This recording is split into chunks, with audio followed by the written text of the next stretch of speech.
নমস্কার, কম্পিটিটিভ বেঙ্গলিতে সকলকে স্বাগত জানাই। এই ভিডিওতে আমরা ইন্ডিয়ান ইকোনমি থেকে ব্যালেন্স অফ পেমেন্ট চ্যাপ্টারটা পড়ব। আমি কিরিটি মুখার্জি, আমি ফিজিক্স অনার্স নিয়ে বিএসসি কমপ্লিট করি, তারপর WBCS কোয়ালিফাই করি। চ্যাপ্টারের শুরুতেই আমরা দেখব ব্যালেন্স অফ পেমেন্ট। তো ব্যালেন্স অফ পেমেন্ট কি? আমরা ইন্ডিয়া, তো আমাদের যে ভারতবর্ষের সাথে বিদেশি বহু রাষ্ট্রের বাণিজ্যিক সম্পর্ক আছে, অর্থাৎ আমরা গুডস অ্যান্ড সার্ভিসেসের কেনা বেচা করে থাকি, ঠিক আছে, বিদেশের সাথে।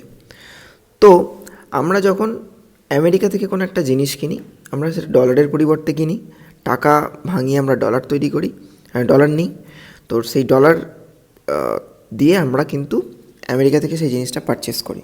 আবার উল্টোটাও, যখন কোনো বিদেশি রাষ্ট্র আমাদের দেশ থেকে কোনো জিনিস কেনে, তারা তাদের যে সংশ্লিষ্ট যে মুদ্রা, তো সেই মুদ্রা ভাঙিয়ে টাকাতে পরিণত করে এবং সেই টাকা তারা আমাদের বাজার থেকে সেই টাকার বিনিময়ে জিনিসটা কিনে ফেলে। তো এই যে ক্রয় বিক্রয় চলে বৈদেশিক রাষ্ট্রগুলির সাথে ভারতবর্ষের, তার যে নেট ফলাফল হয় সেটাকে আমরা বলি ব্যালেন্স অফ পেমেন্ট। অর্থাৎ ব্যালেন্স অফ পেমেন্টের মধ্যে দুটো কম্পোনেন্ট, একটা হচ্ছে এক্সপোর্ট অ্যান্ড ইম্পোর্ট। এই এক্সপোর্ট এবং ইম্পোর্ট, এক্সপোর্টটা হচ্ছে আমরা ভারতবর্ষ থেকে বাইরে পাঠাই জিনিসপত্র, ইম্পোর্ট হচ্ছে বাইরে থেকে ভারতবর্ষে নিয়ে আসি। তো এই দুটোর যে মানিটারি ভ্যালু যদি আমরা ক্যালকুলেট করি, আমরা যদি এর অর্থনৈতিক যে মূল্য সেটা যদি আমরা ক্যালকুলেট করি, এই দুটোকে যদি আমরা বিয়োগ করি, অর্থনৈতিক মূল্যের যে হিসেবটা দাঁড়াবে সেটাই হচ্ছে আমাদের ব্যালেন্স অফ পেমেন্ট, ঠিক আছে। তো এই ব্যালেন্স অফ পেমেন্টকে আমরা মোটামুটি বিওপিকে দুটো ভাগে ভাগ করি। একটা হচ্ছে ব্যালেন্স ইন কারেন্ট অ্যাকাউন্ট, আর দুই হচ্ছে ব্যালেন্স ইন ক্যাপিটাল অ্যাকাউন্ট। এই দুটো ভাগে কিন্তু আমরা মূলত আমাদের ব্যালেন্স অফ পেমেন্টের কম্পোনেন্টগুলোকে ভেঙে পড়াশোনা করি। এবার আমরা একটা একটা করে কম্পোনেন্ট দেখব। ফার্স্ট হচ্ছে balance of current account. Balance of current account হচ্ছে আমাদের সাথে যে বৈদেশিক রাষ্ট্রগুলির গুডস, অর্থাৎ মালপত্র, জিনিসপত্র, সার্ভিসেস, ঠিক আছে, এবং যে ইনকাম বাই রেসিডেন্টস,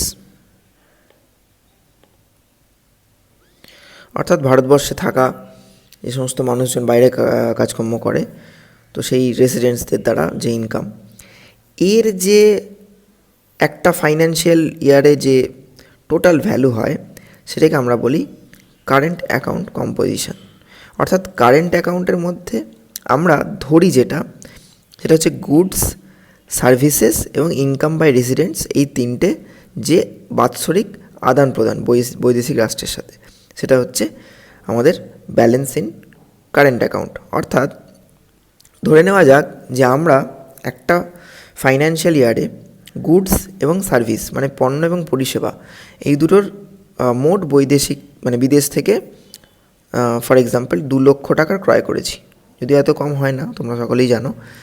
এবং আমরা বিক্রয় করেছি, আমরা যেটা এক্সপোর্ট করেছি সেটার মূল্য হচ্ছে 1 লক্ষ টাকা।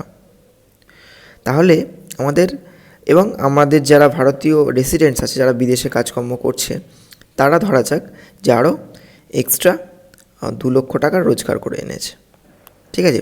তো আমরা ব্যালেন্স ইন কারেন্ট অ্যাকাউন্ট তাহলে কী পাবো? যেটা ইম্পোর্ট সেটা মাইনাস হবে, যেটা এক্সপোর্ট সেগুলো প্লাস হবে, plus 1 lakh, plus 2 lakh, minus 2 lakh, ঠিক আছে। তাহলে আমরা যেটা পাবো সেটা হচ্ছে 1 লক্ষ টাকার পজিটিভ, প্লাস 1 লাখ। তো এটাই হচ্ছে আমাদের ব্যালেন্স ইন কারেন্ট অ্যাকাউন্ট। অর্থাৎ আমরা গুড, সার্ভিসেস এবং income by residents of India from abroad, এইটা যদি আমরা তিনটের এফেক্ট নিই, যেটা দাঁড়াবে প্লাস মাইনাস করে, সেটাই হচ্ছে ব্যালেন্স ইন কারেন্ট অ্যাকাউন্ট। এইবারে আমরা একটা ছোট্ট টপিক ব্যালেন্স অফ ট্রেড দেখব। তো ব্যালেন্স অফ ট্রেড কি না, ব্যালেন্স অফ পেমেন্টে আমরা বোথ গুডস এবং সার্ভিস কনসিডার করেছিলাম, এক্ষেত্রে কেবলমাত্র গুডসটাকে কনসিডার করব। অর্থাৎ value of export only for goods minus value of import only for goods. অর্থাৎ কেবলমাত্র পণ্যের ক্ষেত্রে যখন আমরা ভ্যালু অফ এক্সপোর্ট থেকে ভ্যালু অফ ইম্পোর্টটাকে বাদ দেব, যেটা পাবো সেটা হবে ব্যালেন্স অফ ট্রেড। আর যখন পণ্য এবং পরিষেবা দুটোকেই গ্রহণ করব, সেটা যেটা হবে সেটাকে আমরা বলবো ব্যালেন্স অফ পেমেন্ট। এইবার তোমরা এখান থেকে একটা কনক্লুশনে আসতে পারো, সেটা হচ্ছে যদি আমাদের ভ্যালু অফ এক্সপোর্টটা ভ্যালু অফ ইম্পোর্টের থেকে বেশি হয়, অর্থাৎ যদি আমরা বাইরে বেশি জিনিসের রপ্তানি করি আমদানির তুলনায়, তাহলে সেটাকে আমরা বলবো ট্রেড সারপ্লাস। অর্থাৎ আমরা সারপ্লাস ট্রেড করছি, অর্থাৎ আমরা বৈদেশিক মুদ্রা অর্জন করছি। ওকে। অন্যদিকে যদি উল্টোটা হয়, ভ্যালু অফ এক্সপোর্ট যদি ভ্যালু অফ ইম্পোর্টের থেকে কম হয়, তাহলে আমরা বলবো ট্রেড ডেফিসিট। এক্ষেত্রে ভ্যালু অফ ইম্পোর্ট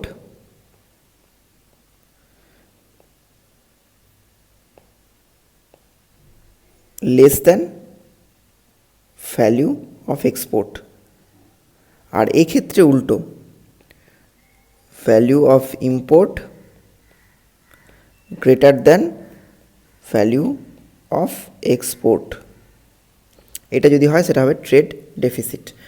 আর যদি এই ভ্যালু অফ ইম্পোর্ট আর ভ্যালু অফ এক্সপোর্ট এই দুটোর মান যদি সমান হয়ে যায়, তখন আমরা বলবো ট্রেড ইকুইলিব্রিয়াম। ওকে।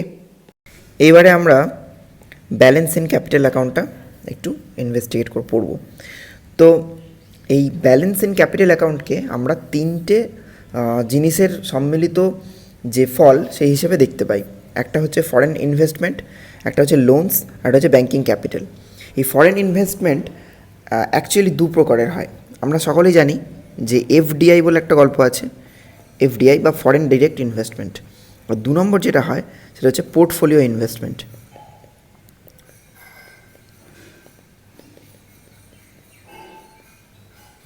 ওকে। তো আমরা এই ফরেন ইনভেস্টমেন্টটাকে ডিটেলসে একটু পড়ে নিই। আমরা প্রথমেই দেখে নিয়েছি যে ফরেন ইনভেস্টমেন্টকে আমরা এফডিআই আর পোর্টফোলিও ইনভেস্টমেন্ট এই দুভাগে ভাগ করতে পারি। তো আমরা প্রথমে এফডিআইটা একটু দেখে নিচ্ছি যে এফডিআই কী জিনিস। দেখো, এফডিআই এর ফুল ফর্ম হচ্ছে ফরেন ডিরেক্ট ইনভেস্টমেন্ট। মানে ভারতবর্ষের বাইরের কোনো রাষ্ট্র বা সেখানকার কোনো কোম্পানি, তারা ভারতবর্ষের কোনো এন্টিটিতে, কোনো কোম্পানিতে, কোনো একটা জায়গায়, কোনো একটা প্রজেক্টে যখন সরাসরি টাকা বা তাদের যে অর্থ সেটা লগ্নি করে, সেটাকে আমরা বলি এফডিআই বা ফরেন ডিরেক্ট ইনভেস্টমেন্ট। তো এই ফরেন ডিরেক্ট ইনভেস্টমেন্ট মেনলি দুটো টাইপের হয়ে থাকে। একটা হচ্ছে ব্রাউন ফিল্ড আর একটা হচ্ছে গ্রিন ফিল্ড। ওকে। যখন কোনো একটা কোম্পানি বা কোনো একটা সরকার বৈদেশিক, তারা যখন একটা এক্সিস্টিং কোম্পানিতে যখন টাকা লাগায় বা টাকা যখন তারা নিয়োগ করে, তখন সেটাকে আমরা বলি ব্রাউন ফিল্ড ইনভেস্টমেন্ট। আর যখন কোনো একটা নতুন প্রজেক্ট, নতুন আইডিয়া, নতুন কিছুর উপর যখন সেই ইনভেস্টমেন্টটা আসে, তখন আমরা সেটাকে বলি গ্রিন ফিল্ড ইনভেস্টমেন্ট, এফডিআই। তোমরা দেখতে পাও যে মাল্টি ন্যাশনাল কোম্পানিজগুলো যেগুলো আছে, তারা ভারতবর্ষের বিভিন্ন ক্ষেত্রে, সেটা পাইকারি বাজার এবং খুচরা বাজারেও তারা কিন্তু এখন এফডিআই ইনজেক্ট করছে।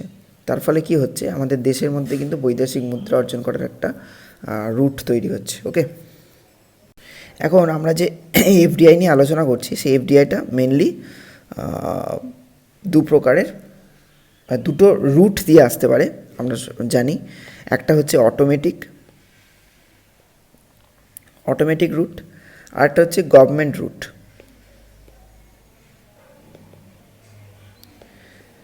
অটোমেটিক রুটে যে এফডিআইটা ভারতবর্ষে আসে, সেইটার জন্য কোনো রকম প্রায়র গভর্নমেন্ট অ্যাপ্রুভাল প্রয়োজন হয় না।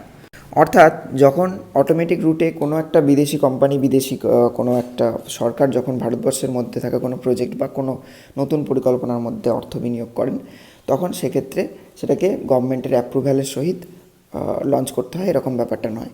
অন্যদিকে যখন সেটা গভর্নমেন্ট রুটে হয়, ঠিক আছে, তখন কিন্তু গভর্নমেন্টের প্রায়র অ্যাপ্রুভ্যালের প্রয়োজন হয়। অর্থাৎ অটোমেটিক রুটে কিন্তু সেটাকে আর নতুন করে অ্যালাউ করা হয় না। তো আমরা জানি যে ফরেন ইনভেস্টমেন্ট প্রমোশন বোর্ড বলে একটা জিনিস ছিল, যেটা 2017 সালে অ্যাবলিশ করে দেওয়া হয়েছে, FIPB, foreign investment promotion board. তো ঠিক আছে, তো সেই প্রমোশন বোর্ডটা আগে এই ফরেন ইনভেস্টমেন্ট থ্রু গভর্নমেন্ট রুটের বিষয়টাকে কিন্তু দেখাশোনা করতো, কিন্তু এটা 2017 সালে এটা কিন্তু অ্যাবলিশড হয়ে যায়। 2017 সালে অ্যাবলিশড হয়ে যাওয়ার পর যে এফডিআইয়ের বিষয়টা ভারতবর্ষের ক্ষেত্রে আরও বিদেশি পুঁজিপতিদেরকে অনেকটা অ্যাট্রাক্ট করতে আমাদের সুবিধা হয়েছে, কারণ এই ব্যাপারটা অনেক বেশি সিম্পলার করা গেছে। ওকে, এইবারে আমরা একটু দেখে নেব যে এফডিআইটা কোন কোন ক্ষেত্রে একেবারেই অ্যালাউড নয় ভারতবর্ষের মধ্যে। এটা খুব ইম্পর্ট্যান্ট, তোমরা একটু জেনে রাখো। 1 নম্বর হচ্ছে অ্যাটমিক এনার্জি অ্যান্ড রেলওয়ে, এটা। সেকেন্ড হচ্ছে লটারি বিজনেস। 3 হচ্ছে গ্যাম্বলিং অ্যান্ড বেটিং। 4 হচ্ছে business in chit fund. 5 Nidhi company. Number 6 agricultural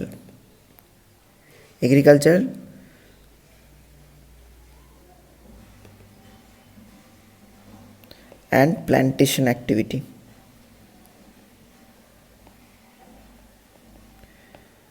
Number 7 হচ্ছে হাউজিং রিয়েল এস্টেট।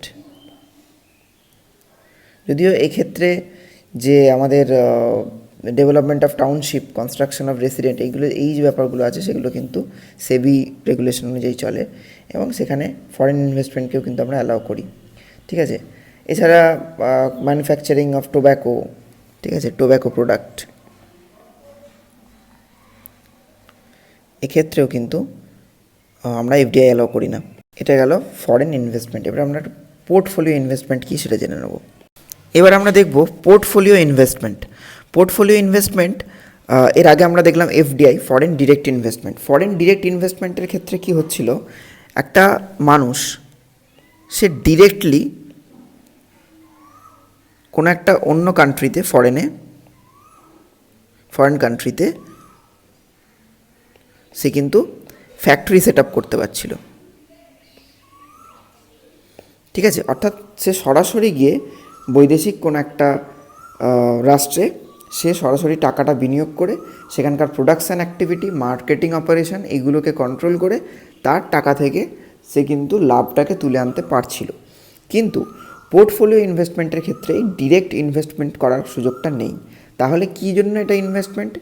ধরো একজন মানুষ, এই মানুষটা সে বেশ কিছু টাকা জমিয়ে ফেলেছে, শেয়ার, যেটা বেশ কিছু অর্থ তার কাছে এসছে, একজন ইন্ডিয়ান বা একটা মানে যে কোনো একটা দেশের নাগরিক, সে প্রচুর টাকা জমিয়েছে। সে এবার ভাবছে যে আমার দেশের থেকে আমার অমুক ইউএসএতে কি আমেরিকাতে, ব্রিটেনে আমি সেখানকার শেয়ারে সেখানে আমি কিছু টাকা বিনিয়োগ করব। কিন্তু সে ডিরেক্টলি এফডিআই থ্রু দিয়ে যেতে পারছে না। তখন সে কি করবে, সে ওই দেশে অলরেডি ওয়ার্কিং একটা কোম্পানি,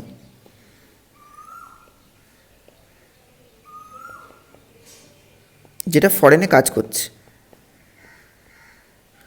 ঠিক আছে, অলরেডি আছে, তো সেখানকার সে কিন্তু শেয়ার পারচেস করতে পারে। এবং শেয়ার পারচেস করা মানে আমরা আগে পড়েছি যে শেয়ার পারচেস করা মানে কিন্তু ওনারশিপটা তার হাতে কিছুটা হলো, মানে কি বলবো, টোকেন ওনারশিপ তো একটা চলেই আসে, তো সেই ব্যাপারটাও কিন্তু তার কাছে আসছে। এবং তার পরিবর্তে সে কি করছে, সে ওই কোম্পানির যে লাভ হচ্ছে সেখান থেকে ডিভিডেন্ড পাচ্ছে, শেয়ারের জন্য যে লাভ ইত্যাদি এগুলো সে ভোগ করতে পারছে। এটা হলো একটা টাইপের ফরেন ইনভেস্টমেন্ট, যেটা পোর্টফোলিও ইনভেস্টমেন্ট বলা হয়। এছাড়া আরেকটা রুটে হয়, যদি একজন ভারতীয় ব্যবসায়ী কোনো আমেরিকান কোম্পানিতে লোন প্রোভাইড করে, সেটাও কিন্তু পোর্টফোলিও ইনভেস্টমেন্টের আন্ডারে আসবে, কারণ সেখান থেকে সে কিন্তু সেই লোনের এগেনস্টে সে কিন্তু ইন্টারেস্টটা ঘরে তুলবে। অতএব এই হলো পোর্টফোলিও ইনভেস্টমেন্ট, এবং এটা কিভাবে ডিরেক্ট ইনভেস্টমেন্টের থেকে আলাদা সেটা কিন্তু আমরা আলোচনা করলাম। আমরা যে পোর্টফোলিও ইনভেস্টমেন্ট নিয়ে আলোচনা করলাম সেটাকে মোটামুটি আমরা দুটো ভাগে ভাগ করতে পারি। কী না, ফরেন ইনস্টিটিউশনাল ইনভেস্টমেন্ট একটা, আর একটা হচ্ছে ডিপোজিটারি ইনভেস্টমেন্ট, ডিপোজিটারি রিসিপ্ট। এই দুইভাবে পোর্টফোলিও ইনভেস্টমেন্ট আমাদের দেশে আসতে পারে। ফরেন ইনস্টিটিউশনাল ইনভেস্টমেন্ট মানে কি, যে সমস্ত বিদেশি স্টক মানে বিদেশি যে সমস্ত মিউচুয়াল ফান্ডস আছে, এরকম কোনো ইনস্টিটিউশনাল ইনভেস্টার আছে যারা কি করে ভারতীয় যে বাজার সেখানে মানে ভারতের যে সিকিউরিটি মার্কেট সেখানে আসে এবং তারা ভারতবর্ষের যে স্টক সিকিউরিটি এগুলোর কেনাবেচা করে। আমরা স্টক সিকিউরিটি কী বা কী ধরনের জিনিস সেগুলো প্রিভিয়াস ভিডিওগুলোতে আলোচনা করেছি।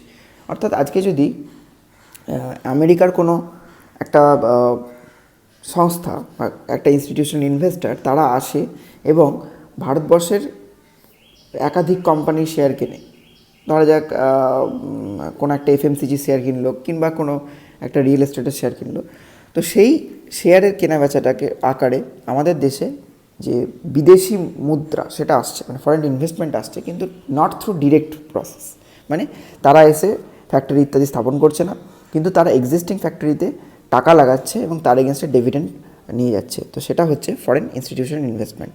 ঠিক আছে, তো এইগুলো মানে বাজারের মধ্যে ভীষণভাবে চলে। যখন ফরেন ইনস্টিটিউশনাল ইনভেস্টমেন্ট বেশি পরিমাণে ভারতবর্ষে আসে সেই সময় ভারতবর্ষের যে শেয়ার বাজার সেটা তত্ত্বরিয়ে বাড়ে। আবার যখন উল্টোটা হয় তখন কিন্তু উল্টো সিচুয়েশনের আমরা পড়ি। আর ডিপোজিটারি রিসিপ্ট হচ্ছে অন্য একটা প্রসেস যার মাধ্যমে যে ইনভেস্টমেন্ট সেটা আসতে পারে ভারতবর্ষের মধ্যে। এই ডিপোজিটারি রিসিপ্ট কি? এই ডিপোজিটারি রিসিপ্ট হচ্ছে একটা নেগোশিয়েবল ফিনান্সিয়াল ইনস্ট্রুমেন্ট।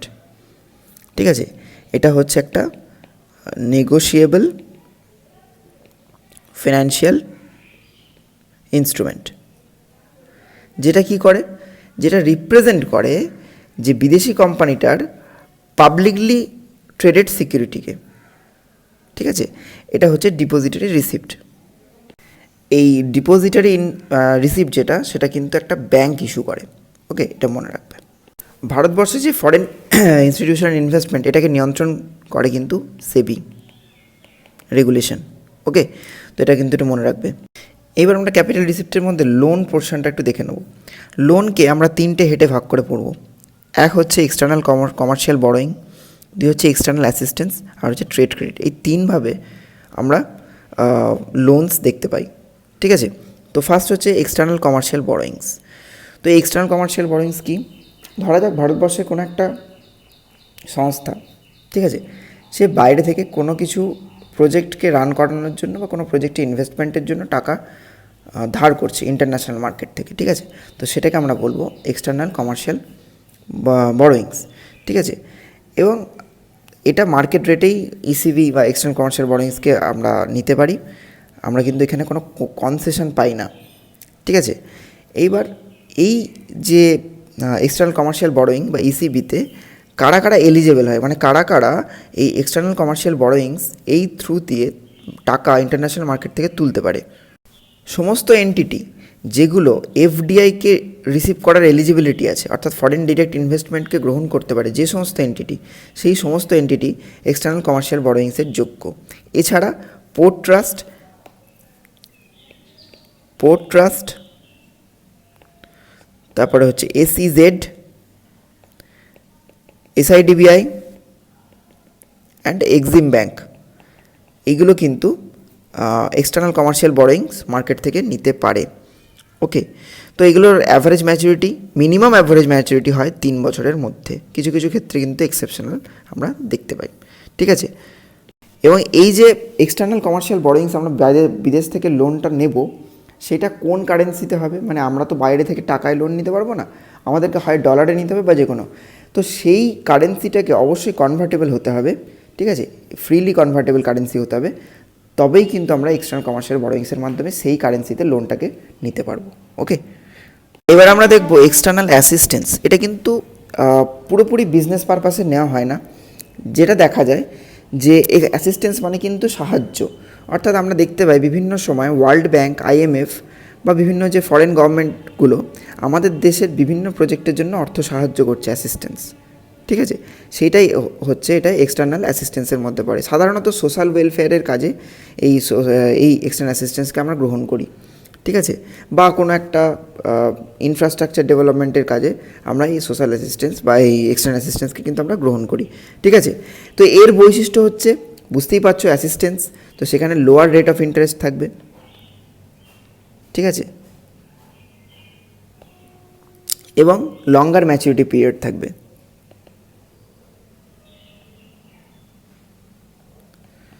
তো বুঝতে পারছো যে বিদেশি রাষ্ট্রগুলোর সাথে ভালো সম্পর্ক রেখে যদি চলা যায় এবং যদি আমাদের বিদেশ নীতিটা ঠিকঠাক হয়, তাহলে কিন্তু আমরা বিভিন্ন কাজে এই এক্সটার্নাল অ্যাসিস্ট্যান্স কিন্তু পেতে পারি, যদি আমার দেশের ইমেজ যদি অত্যন্ত ক্লিয়ার এবং খুব ভালো হয়। ওকে, এইবারে আমরা দেখব ট্রেড ক্রেডিট। ট্রেড ক্রেডিটটা কীরকম? আমরা এই জিনিসটাকে আমরা লোকাল মার্কেটেও দেখতে পাই যে কোনো একজন বিজনেসম্যান তিনি কিন্তু মহাজনের কাছ থেকে কিছু টাকা ধার রেখে জিনিসপত্র কিনতে পারেন। সেরকমই ট্রেড ক্রেডিট। ট্রেড ক্রেডিটটা কীভাবে আসে? ধরো আমাদের দেশে একজন ইম্পোর্টার আছেন, যিনি বিদেশ থেকে জিনিসপত্র ইম্পোর্ট করে নিয়ে আসেন। তো সেই ইম্পোর্টার কিন্তু লেটার ডেতে পে করার দাবি করে এই টাকাটাকে গ্রহণ করতে পারে। এটা কিন্তু ভারতবর্ষের যে ফরেন ট্রেড পলিসি সেটা অনুযায়ী কিন্তু অ্যাক্সেসেবল এই ট্রেড ক্রেডিটটা। ঠিক আছে, এটা খুব বেশি ইম্পর্ট্যান্ট কিছু না, জাস্ট একটা কনসেপ্ট। এইবারে আমরা দেখে নেব foreign exchange reserve. Foreign exchange reserve কি?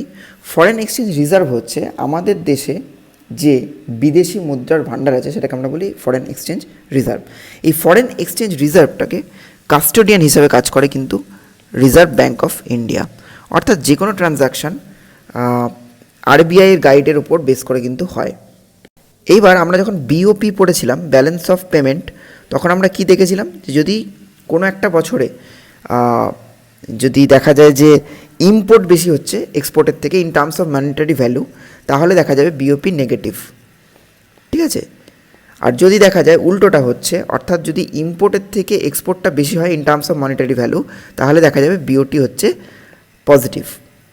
তাহলে একটা পজিটিভ বিওপি সবসময় ফরেন এক্সচেঞ্জে অ্যাড অন, আর একটা নেগেটিভ বিওপি সবসময় ফরেন এক্সচেঞ্জে একটা বিয়োগ। ঠিক আছে, অর্থাৎ ফরেন এক্সচেঞ্জের রিজার্ভ যেটা কমতে থাকবে। ওকে, চায়না, আমাদের প্রতিবেশী রাষ্ট্র চায়না হচ্ছে এখন সবচেয়ে বেশি ফরেন এক্সচেঞ্জের রিজার্ভ ধরে রেখেছে এখন অবধি। ওকে, এবার আমরা দেখব ফরেন এক্সচেঞ্জ রিজার্ভ সেটা কি কি নিয়ে তৈরি হয়। ফার্স্ট হচ্ছে ফরেন কারেন্সি অ্যাসেট, অর্থাৎ বৈদেশিক মুদ্রার ভাণ্ডার। 2 হচ্ছে মনিটারি গোল্ড। 3 হচ্ছে স্পেশাল ড্রয়িং রাইট, যেটা এসডিআর বলে আমরা জানি, এবং আরটিপি বা রিজার্ভ ট্র্যাঙ্কি পজিশন। এই স্পেশাল ড্রয়িং রাইটটা কিন্তু গভর্নমেন্টের কাছে গচ্ছিত থাকে, আরবিআইয়ের কাছে থাকে না। আর এই রিজার্ভ ট্র্যাঙ্কি পজিশন এটা কিন্তু ইন্টারন্যাশনাল মনিটারি ফান্ডের কাছে থাকে, আইএমএফ। ওকে, বর্তমান যুগে মানে এখন যে সময়টা চলছে সেই সময় ফরেন কারেন্সি অ্যাসেট কিন্তু এই ফরেন এক্সচেঞ্জ রিজার্ভের মধ্যে সবচেয়ে বেশিরভাগ রয়েছে। ওকে, এইবারে আমরা এই যে ভারতবর্ষে যে বিওপি বা ব্যালেন্স অফ পেমেন্ট, এটা তো খুব গুরুত্বপূর্ণ একটা বিষয়। তো সেই বিওপি ভারতবর্ষের স্বাধীনতা পরবর্তী ক্ষেত্রে কীভাবে কোন সময় কতটা ছিল সেটা আমরা একটু দেখব ব্যালেন্স অফ পেমেন্ট। তো প্রথমে আমরা শুরু করব 3টে পিরিয়ড 4টে পিরিয়ডে ভেঙে আমরা এটা পড়ব। তো প্রথমে আমরা দেখব 56-57 সাল থেকে 1956-57 সাল থেকে একদম 1975-76 অবধি। এই সময় কিন্তু আমরা দেখতে পাই হেভি ডেফিসিট ইন বিওপি। কারণ আমরা জানি এই মাঝখানের সময়টাতে আমরা 3টে যুদ্ধ লড়েছি পাকিস্তান এবং চীনের সাথে, এবং মাঝখানে খরা হয়েছে, তারপরে অয়েল শক, এই ধরনের যে ব্যাপারগুলো, সেগুলোর জন্য কিন্তু আমাদের যে বিওপি সেটা কিন্তু যথেষ্ট ঘাটতির মধ্যে ছিল এই সময়টায়। ওকে, তার পরবর্তী সময়ে আমরা দেখতে পাচ্ছি 1976-77 সাল থেকে শুরু করে 1979 এবং 1979-80 সাল পর্যন্ত এই সময়টা কিন্তু আমাদের যে বিওপি সেটা কিন্তু খুব সুটেবল একটা জায়গায় আমরা পৌঁছে গেছিলাম। ঠিক আছে, বলা যায় যে এটা এই 3 বছরের মধ্যে একটা অর্থবর্ষে আমরা 0.6% অফ জিডিপি এটা কিন্তু আমরা বিওপি পজিটিভ মানে সারপ্লাস বিওপি আমরা কিন্তু আর্ন করতে পেরেছিলাম এই পিরিয়ডটার মধ্যে। অতএব এই সময়টাই কিন্তু আমাদের যে বিওপি ক্রাইসিসটা আমরা অনেকটা এটাকে ট্যাকেল করতে পেরেছিলাম মানে ভালোভাবে। ওকে, এবার আমরা আসবো পিরিয়ড 3। পিরিয়ড 3 হচ্ছে 1980 থেকে, মানে এটা হচ্ছে post reform period, pre reform period. তো 1990-91 পর্যন্ত এই সময়টা কি ছিল? এই সময়টা কিন্তু আমরা মেজর ডিক্লাইন দেখতে পাই এবং খুব কঠিন অবস্থার মধ্যে দিয়ে কিন্তু এই টাইম পিরিয়ডের মধ্যে আমরা চলি, যেটা প্রকারান্তর এবং সরাসরি পরবর্তী যে অর্থনৈতিক সংস্কার বা ইকোনমিক রিফর্মস পিরিয়ডের মধ্যে ভারতবর্ষকে প্রায় জোরপূর্বক ঠেলে নিয়ে যায়। ঠিক আছে।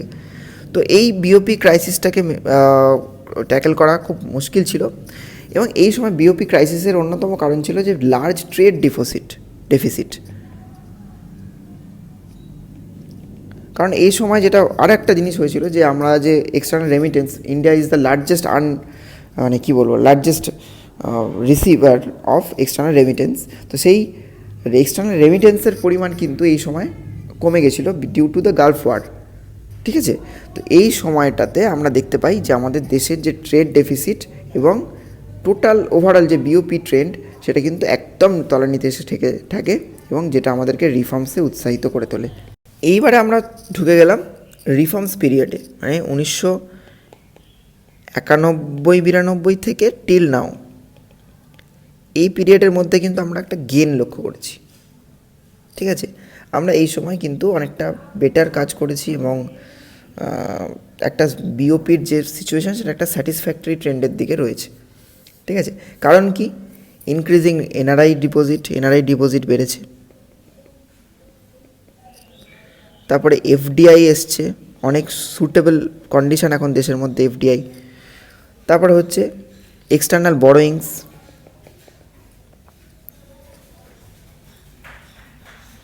এগুলো বেড়েছে। তার ফলে কি হচ্ছে, এইগুলো তো সমস্ত বৈদেশিক মুদ্রা ভাণ্ডারকে সমৃদ্ধ করে। তো সেই জন্য আমাদের যে বিওপি নেগেটিভিটি, যেটার মানে নেগেটিভিটির পরিমাণ যত বেশি ছিল সেটা কিন্তু এখন কমে আসছে। কিন্তু এখনও কিছু বাধার সম্মুখীন কিন্তু আমাদেরকে হতে হচ্ছে বিওপিটাকে আরও একটা সুটেবল জায়গায় নিয়ে যেতে। কীরকম? কারণ আমরা দিনকে দিন দেখতে পাচ্ছি ইম্পোর্টটা বেড়ে চলেছে, যেটা আমাদের যে মানে দেশীয় মুদ্রা সেটাকে কিন্তু পতন ঘটাচ্ছে আস্তে আস্তে, ঠিক আছে। তো এটা একটা খুব বাজে ব্যাপার, এবং পলিটিক্যাল ইনস্টেবিলিটি, ন্যাচারাল ক্যালামিটি, এগুলোর জন্য কিন্তু আমাদের যে ক্যাপিটাল ইনফ্লো বা বাইরে থেকে যে বিদেশি যে ক্যাপিটাল ইনফ্লো আমাদের দেশে হয়, তো সেটাও কিন্তু একটা যথেষ্ট ধাক্কা খাচ্ছে। তো এটা একটা সমস্যা।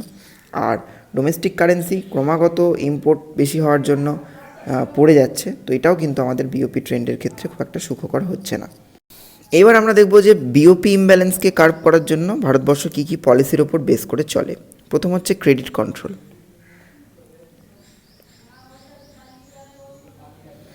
সেকেন্ড মোস্ট ইম্পর্টেন্ট হচ্ছে ডিভ্যালুয়েশন অফ কারেন্সি, 3 হচ্ছে এক্সপোর্ট প্রমোশন,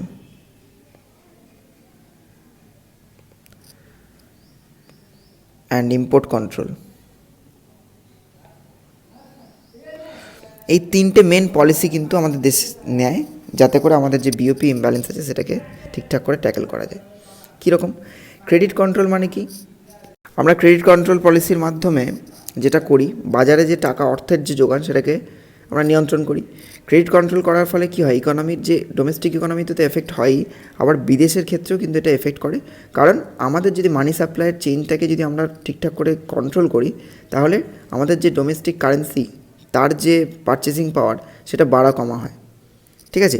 এর ফলে আমাদের যে বিওপি ইমব্যালেন্স সেটাকে কিন্তু আমরা ট্যাকেল করতে পারি। তো দ্বিতীয় হচ্ছে ডিভ্যালুয়েশন অফ কারেন্সি। ডিভ্যালুয়েট করে আমরা কি করতে পারি, আমরা স্টিমুলেট করতে পারি এক্সপোর্টটাকে। কারণ আমি আগেও এটা ব্যাখ্যা করেছি, যখন আমাদের কারেন্সিটাকে আমরা অবমূল্যায়ন করি তখন কি হয়, বৈদেশিক যারা ইনভেস্টার আছেন তারা কি করবে, তারা দেখবে যে আগে যে টাকাটা মানে যে পরিমাণ ডলার খরচা করে আমি বেশি কম জিনিস পেতাম, এখন তার থেকে কম ডলার খরচা করে আমরা বেশি জিনিস পাবো, কারণ টাকার দামটা ডলারের তুলনায় কমে গেছে। তো এই ডিভ্যালুয়েশন করে কিন্তু আমরা এক্সপোর্টকে প্রমোট করতে চেষ্টা করি, ঠিক আছে। অন্যদিকে আমরা জানি যে যদি আমাদের এক্সপোর্ট প্রমোশন করা যায় এবং ইম্পোর্টটাকে যদি কন্ট্রোল করা যায়, তাহলে কিন্তু আমাদের দেশের যে ব্যালেন্স অফ পেমেন্ট সেটা আমরা কম নেগেটিভ রাখতে পারবো বা পজিটিভে রাখতে পারবো। তো তার ফলে কি হবে, সেটা কিন্তু আমাদের ফরেন এক্সচেঞ্জের উপর একটা খুব ভালো পজিটিভ ইম্প্যাক্ট ফেলবে। তো এক্সপোর্ট প্রমোশন করা মানে আমরা যত বেশি করে আমাদের দেশের জিনিসকে বাইরে পাঠাতে পারবো, তত আমরা বৈদেশিক মুদ্রা অর্জন করতে পারবো। এবং যখন উল্টোটা হবে, ইম্পোর্টটাকে যদি আমি কন্ট্রোল করতে পারি, তাহলে আমাদের দেশের মুদ্রাকে বাইরে বেরিয়ে যাওয়া থেকে রক্ষা করতে পারবো। বিদেশি মুদ্রাকে আমরা দেশের যে ফরেন এক্সচেঞ্জ রিজার্ভ সেখান থেকে বেরিয়ে যাওয়া থেকে রক্ষা করতে পারবো। তো এই যে পলিসি, এই পলিসিটা কিন্তু এখন আমাদের বিওপি ইমব্যালেন্সকে কার্ভ করার জন্য চলছে। ব্যালেন্স অফ পেমেন্ট সংক্রান্ত চ্যাপ্টারটা আমরা এখানে শেষ করছি। ভিডিওটা যদি ভালো লাগে ভিডিওটা লাইক করে দিও, যদি কোনো প্রশ্ন থাকে কমেন্ট করে জানিও, আর যদি চ্যানেলটা এখনও সাবস্ক্রাইব না করা থাকে চ্যানেলটা সাবস্ক্রাইব করে দিও, আর ভিডিওটা শেয়ার করে দিও। So thanks for watching and God bless you.